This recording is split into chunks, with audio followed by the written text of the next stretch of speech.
ਤੇ ਦੂਜੇ ਪਾਸੇ ਈਰਾਨ ਤੇ ਅਮਰੀਕਾ ਵਿੱਚ ਜੰਗਬੰਦੀ ਲਈ ਅਣਥੱਕ ਕੋਸ਼ਿਸ਼ਾਂ ਤੇ ਆਲਮੀ ਬਰਾਦਰੀ ਨੇ ਪਾਕਿਸਤਾਨ ਦਾ ਸ਼ੁਕਰੀਆ ਅਦਾ ਕੀਤਾ। ईरान अमरीका जंगबंदी उत्ते दुनिया पाकिस्तान की शानदार सफारती कामयाबी दी मोहतरे। सऊदी वजारत खारजा ने जंगबंदी मुआहिदे लई वज़ीर आज़म शहबाज शरीफ ते फील्ड मार्शल सैयद आसिम मुनीर दियां कोशिशां नूं सराया।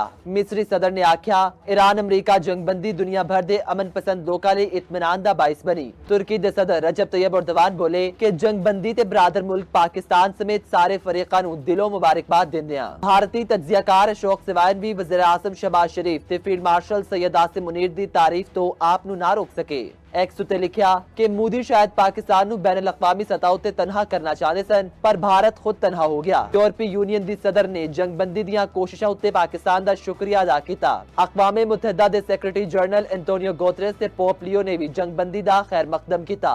Australia, Malaysia, Oman, Lebanon, Finland ते होर मुल्कां ने जंगबंदी दा खैर मकदम कर दिया एनू मुस्तकिल अमन वल एक अहम कदम करार दिता। उधर चीनी वजारत खारजा ने आख्या कि चीन मशरक़ वस्ता विच देर पा अमन दियां कोशिशां ते जंगबंदी दे फरोग लई कीते जाने वाले इक़दामात नूं सराहंदा है। रूस ने आख्या कि सिफारती अमल विच पाकिस्तान दा मस्बत किरदार काबिल ज़िक्र। बरतानवी वज़ीर आज़म ने रातों रात होने वाले जंगबंदी मुआहिदे नूं खुशाइंद करार दिता। चांसलर ने अगले दिनां विच जंग दे देर पा खात्मे लई मुज़ाकरात दी जरूरत उत्ते जोर दिता।